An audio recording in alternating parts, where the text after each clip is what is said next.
Now, as the world continues to react to the historic UK election results, which saw Keir Starmer elected as UK Prime Minister, with the political landscape shifting in the UK, all eyes are also now turning to France, where voters head to the polls tomorrow in a highly anticipated election that could have significant implications for Europe and beyond.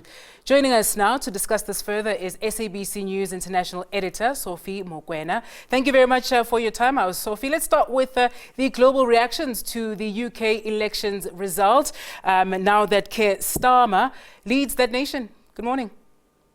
Good morning, Sabenzile. Yes, indeed, we saw messages coming from different parts of the world, including South Africa. The president earlier on issuing a statement through his spokesperson that he is looking forward to work with the new government in the United Kingdom and emphasizing that they will continue strengthening the trade relations between the two countries and also the political ties. We also saw the president of Ukraine, Zelensky, on a telephone call with the Prime Minister of UK and also the Prime Minister of UK on X, indicating that they will continue to support Ukraine. The President of the United States of America, Joe Biden, emphasizing a need for United Kingdom and the United States of America to continue to lead, particularly on international stage. And we expect the two leaders to meet next week during the NATO meeting in Washington. That will be his first international trip and also introduction to the international stage, particularly with the NATO member countries at a time where most of the time the agenda at the NATO meetings revolve around the issues that are related to Ukraine. And when you look at Russia, we saw the spokesperson of the president of Russia, Vladimir Putin, saying that he doesn't expect President Putin to congratulate Starmer. And it is a clear indication that they are playing a wait and see, because you know that the issue of Ukraine, UK has been behind Ukraine, and therefore they want to see what will be his posture. But clearly he is going to continue because, yes, the Labour Party, but when you look at the Labour Party of today, it's a complete different Labour Party, more centre, not really outright socialist, and that is why people like Jeremy Corbyn were expelled and others who didn't agree to the reforms that were being introduced within the Labour Party, and Starmer playing a very prominent role in changing the posture and the outlook of the Labour Party. Also, if this was anywhere else in the world where we see this revolving door, if you will, as we are seeing at number 10, Downer, all sorts of analysts the world over would say that there's political instability there, call into question whether or not that country knows what they're doing. Are there concerns here, given the many changes that we've seen in that office now that Rishi Sunak is out? You had a Liz Truss who also had a couple of minutes as well at number 10. Can perhaps we expect some sort of stability given this historic win by the Labour Party, and perhaps what might be some of the initial changes that we can expect from Prime Minister Starmer? When you look at his track record, you will expect a stability for some time, and also the mandate, the margin. But already there's a rise of right-wing phenomenon in the United Kingdom also. What we saw in the Netherlands, in other countries in Europe, and now with France ahead of the second round of elections, where the right-wing ideology and support is on the rise. The UK is experiencing the same thing. You look at what's happening in the United States of America, the support for Donald Trump.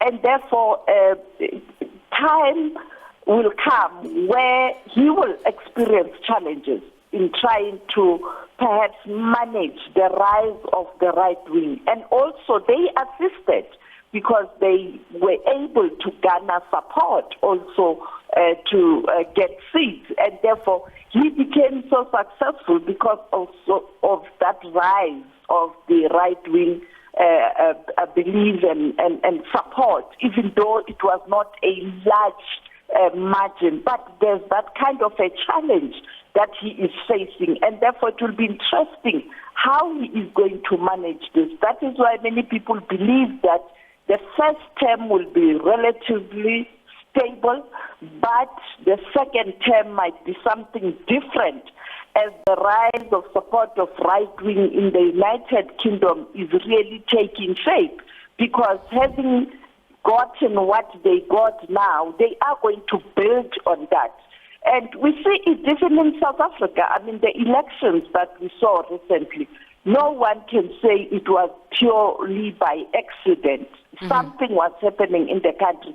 And you can already see the division in this country. And yes, you have the government of national unity, as it's called, but you can see the division and the polarization of the nation in South Africa. And it looks like after the announcement of this government of national unity, it is even getting worse and worse when you look at what people are saying on social media.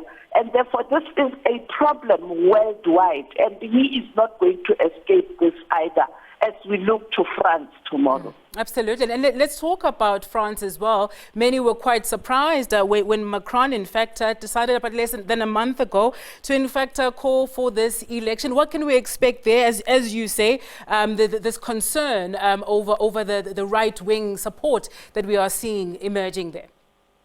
Well, let me borrow the words of Jeremy Corbyn in his statement yesterday after winning that constituency with such a huge margin, saying that in the United Kingdom they are beginning to experience challenges of the rise of the right wing, and calling on the socialists and the left in France tomorrow to work together and push back, because we saw during the first round the right-wing support went up, and that is why many people are even predicting that Marine Le Pen might again win the second round. But there's a lot of work that's been done by the current president, Emmanuel Macron, to try and find a way to push back. And people in other countries, such as a well-known politician, a former Labour leader, Jeremy Corbyn, already making a call to the French that please push back, push back. We are also having the same problem here. Your challenges are the same. We are all struggling because of capitalism, push back.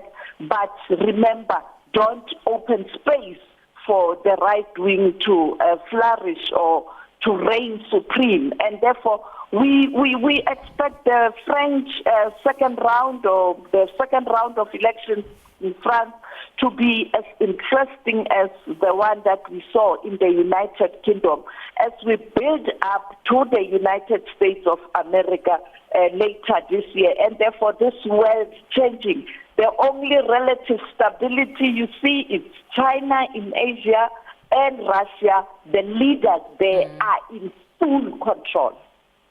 We'll park it there this morning. Let me thank you very much for your time. That was SABC News International Editor Sophie Mokoena joining us there on the line as we reflect on the UK elections and the French elections as well. They've had their first parliamentary elections and they continue tomorrow.